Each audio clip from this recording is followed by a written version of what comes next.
अध्याय 13। अध्याय 12 में हमने पढ़ा था कि मायाराम जी के घर में अमित और सरिता की शादी की चर्चा होती है। सब शादी की तैयारियों में लगे होते हैं कि सरिता बहू को कितने कपड़े चढ़ाने हैं, कितने जेवर चढ़ाने हैं, शादी में क्या क्या देना है, प्रीति भोज करना है कि नहीं करना, इस तरह शादी में कितने कार्ड छपवाने हैं।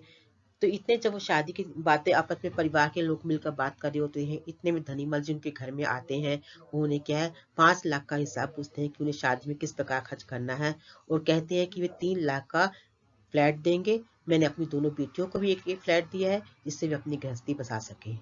जब ये मायराम जी धनीराम जी की ये बात सुनते हैं कि वे एक फ्लैट देना चाहते हैं, तो वे इस बात से बहुत उत्तेजित हो जाते हैं कि क्या वे हमें, मेरे बेटे को क्या है, घर से अलग करना चाहते हैं। तो वे आखिर में अमित से कहते हैं, ये शादी का फैसला मैं अभी तुम्हारे हवाले कर रहा हूँ, तुम जैसा चाहते हो तुम वैसा करो, तो आज ये तुम्हें एक बड़ा निर्णय लेना है। इतना कहकर वे अमित भी क्या है, एक बहुत ही बेचैन होता है कि उसे अभी अपनी शादी की, अपनी जिंदगी का एक बहुत बड़ा फैसला आज उसे लेना है। अभी अध्याय 13। मीनू के हॉस्टल का वातावरण कुछ शांत सा हो चला था। चहलकदमी करती हुई लड़कियों के झुंड अब बाहर नहीं दिखा रहे थे। सब अपने अपने कमरों में बैठी अपनी पढ़ाई में व्यस्त थी। उनकी परीक्षा शुरू होने में सिर्फ 15 दिन शेष रह गए थे। अभी यहाँ पर क्या बताया है कि मीनू जब क्या हॉस्टल से मीरापुर से अपने हॉस्टल वापस आ जाती है, तो हॉस्टल में क्या उनकी जब पढ़ाई एग्जाम शुरू होने वाले हैं, 15 दिन शेष रह जाते हैं, तो सब अपनी लड़कियां अपनी पढ़ाई में बिजी होती है। यहाँ का वर्णन किया गया है। मीनू बचपन से ही पढ़ाई में विशेष रुचि रखती थी।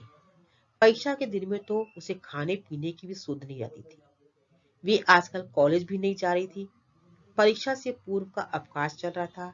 वे हर समय अपने कमरे में अपनी पुस्तकों के साथ रहती। जब पढ़ते पढ़ते थक जाती तो अपनी सहेली माया के साथ बैठकर 5 मिनट बातें कर लेती। आज मीनू को कुछ ज्यादा ही थकान महसूस हो रही थी। उसके सिर में तेज दर्द था। वे अपनी किताब पेट पर रखकर तकिए के सहारे लेट सी गई। तब परीक्षा की तैयारी हो रही थी। मीनू को तो विशेष पढ़ने में बहुत रुचि था। यहाँ बताया कि परीक्षा में रात दिन वो पढ़ती रहती थी। जब वो थोड़ा थक जाती पढ़ते पढ़ते, तो अपनी सहेली माया से, क्योंकि उसकी एक मतलब पक्की सहेली कौन थी उसकी, माया सहेली थी, तो 5 मिनट से अपने फ्रेश होने के लिए वो माया से बात कर लेती।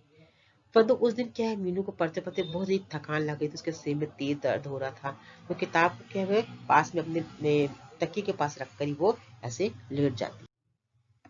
मीनू का चेहरा बुखार के कारण तमतमा रहा था। माया अपने पलंग से उठकर मीनू के पास आई, उसके माथे पर हाथ रखा तो दंग रह गई। उसका सिर जोर से तप रहा था, चेहरा तमतमा रहा था। उसे इस हालत में देखकर माया स्वयं ही उसके लिए दवाई लेने चली गई। उस समय मीनू अपने कमरे में अकेली थी। तेज ज्वर के कारण सारे बदन में दर्द था।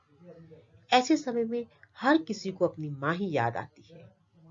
मीनू को भी अपनी माँ की याद आ गई। बिस्तर पर लेटे हुए अतीत की स्मृतियों में खो गई। एक बार जब वे 8वीं कक्षा में पढ़ती थी, तब उसे तेज ज्वर हुआ। ज्वर में उसने न जाने क्या क्या बड़बड़ाना शुरू कर दिया। उसकी इस हालत को देखकर माँ की आंखों में आंसू आ गए थे। डॉक्टर ने बर्फ की पट्टियां सिर पर रखने के लिए कहा था।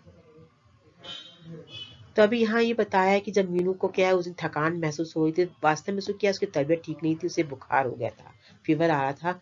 जब माया और मीनू को क्या बताया कि हॉस्टल में एक ही रूम में थी, तो माया अपने पलंग से उठकर मीनू के पास आती है, उसके माथे पर हाथ रखकर देखती है, तो एकदम दंग रह जाती है कि उसको तो बहुत तेज बुखार है। उस हालत में देखा क्या माया क्या बोलती है, ठीक है मैं तुम्हारी बाहर जाकर क्या है दवाई लेने आती हूँ। तो माया दवाई लेने चली गई। वहां मीनू अकेली अपने कमरे में बैठी थी। तो तेज ज्वर के कारण उसका सारा बदन उसको दर्द दे रहा था। तो उस समय उसको अपनी माँ की याद आई थी, मतलब बचपन की बात याद आई थी कि मतलब एक बार मैं 8वीं कक्षा में पढ़ती थी, मुझे तेज ज्वर था। ज्वर के कारण मेरे मतलब क्या क्या बड़बड़ा रही थी। मेरी हालत देखकर माँ की आंखें आंसू आ रही थी, माँ रोती जा रही थी। उसके बर्फ की पट्टियां रखा उसका क्या मतलब उसको बुखार कम करने का प्रयत्न कर रही थी। आज मीनू को अपनी माँ की याद आ गई। यदि माँ होती तो उसकी कितनी सेवा करती। कितना तेज दर्द था शरीर में, परंतु यहाँ मीनू किससे बदन दबाने के लिए कहती। माँ तो स्वयं उसका सिर दबाने बैठ जाती थी, परंतु माया भी मीनू का कम ध्यान नहीं रखती थी। मीनू को ज्वर से पीड़ित देखकर वे स्वयं ही दवाई लेने चली गई थी। जैसे ही मीनू ने करवट लेने की कोशिश की, वैसे ही माया ने कमरे में प्रवेश किया। वे डॉक्टर से मीनू के लिए दवाई लेकर आ गई थी। उसके लिए एक कप चाय बनाकर माया ने उसे दवाई दी, उसके साथ उसका सिर दबाने बैठ गई।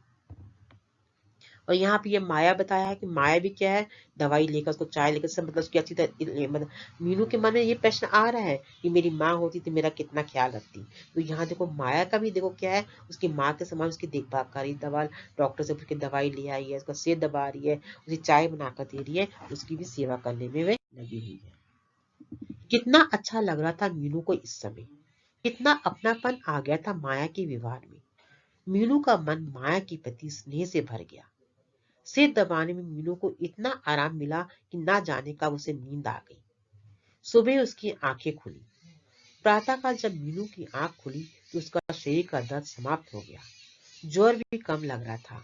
माया अभी सो ही रही थी, शायद रात देर तक पड़ी होगी। मीनू ने अपनी करवट बदली और माया की ओर मुंह करके लेट गई। माया को देखकर मीनू के हृदय में उसके लिए प्यार उमड़ पड़ा। घर से बाहर रहकर दूसरे लोग ही अपने हो जाते हैं। माया की जब आंखें खुली तो मीनू की दवाई का समय हो गया था। वे तुरंत बिस्तर से उठी, उसने मीनू को दवाई दी। दूसरे दिन मीनू का ज्वर उतर गया था। 2 दिन की बीमारी में ही मीनू को काफी कमजोरी हो गई थी। कुछ ही दिन पश्चात मीनू की परीक्षा शुरू हो गई थी। उसने काफी लगन, मेहनत व साहस का परिचय दिया। उसके सभी पेपर अच्छे हो रहे थे। अब उसे इंतजार था अंतिम पेपर का। कब उसके पेपर समाप्त हो और वे अपने घर जाए, अपनी माँ, पिताजी, भाई बहन से मिले। उसे बहुत समय हो गया था। तब यहाँ क्या बताया, माया ने भी दिन रात उसकी पूरी सेवा करी। उसको क्या है कि उसी दिन क्या है, मीनू का ज्वर क्या है, बुखार क्या है, कम हो जाता है। 2 दिन की बीमारी में मीनू को काफी कमजोरी हो गई थी। पर तो कुछ दिनों के बाद परीक्षा शुरू होने वाली थी, तो मीनू ने फिर क्या, जैसे तबीयत ठीक हुई, उसने फिर लगन मेहनत से पढ़ना शुरू कर दिया। उसके सभी पेपर अच्छे हो गए थे। जब उसका अंतिम पेपर आया तो उसे लगा कि जल्दी से जल्दी मैं अपने घर जाऊं, अपने माँ, पिताजी, भाई बहन से मिलूं। आज कितनी खुश थी वह। उसकी परीक्षा समाप्त हो चुकी थी। कितना उत्साह था उसके हृदय में अपने घर जाने का। कमरे में पहुंचते ही उसने अपना सारा सामान संभालना शुरू किया। परीक्षा के दिनों में भी अपने कपड़े नहीं धोया पा रही थी, इसलिए उसके गंदे कपड़ों का ढेर लग गया था। उसने अपने गंदे कपड़े एक बैग में भर लिए।